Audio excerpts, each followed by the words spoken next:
एक समय की बात है, घने जंगल से घिरे एक छोटे से गांव में अरुण नाम का एक लड़का रहता था। अरुण अपनी जिज्ञासा और बहादुरी के लिए जाना जाता था। हमेशा अपने घर के पास के जंगल की खोज करता रहता था। उसके पिता, जो एक लकड़हारा था, अक्सर उसे बहुत दूर न जाने की चेतावनी देते थे, लेकिन अरुण को नए रास्ते खोजने का रोमांच बहुत पसंद था। एक दिन जैसे ही सूरज ढलने लगा, अरुण पहले से कहीं अधिक गहरे जंगल में चला गया। अचानक उसने एक गहरी गड़गड़ाहट सुनी। अपने कदमों में जमकर उसने झाड़ियों में एक राजसी शेर को लेटा हुआ देखा। अरुण का पहला विचार भागने का था, लेकिन उसने कुछ असामान्य देखा। शेर उसे धमका नहीं रहा था, वह दर्द से कराह रहा था। हिम्मत जुटाकर अरुण धीरे धीरे पास गया। उसने देखा कि शेर के पंजे में एक बड़ा कांटा छिप गया था।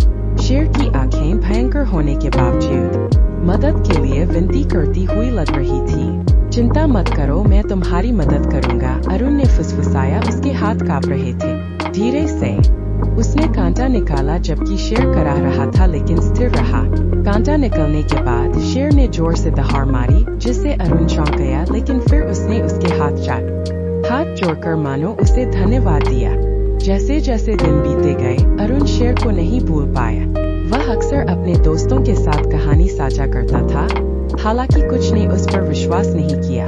लेकिन एक दिन सबूत सामने आ गए। जब अरुण लकड़ियां इकट्ठा कर रहा था, तो जंगली भेड़ियों के एक झुंड ने उसे घेर लिया। जब सारी आशाएं खत्म होती दिख रही थीं, शेर दिखाई दिया। जोर जोर से दहाड़ रहा था। भेड़िए भाग गए और अरुण बच गया।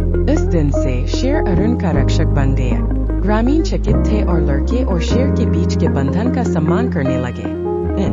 अरुण ने सीखा कि भय के सामने भी दया सबसे अप्रत्याशित मित्रता का मार्ग प्रशस्त कर सकती है।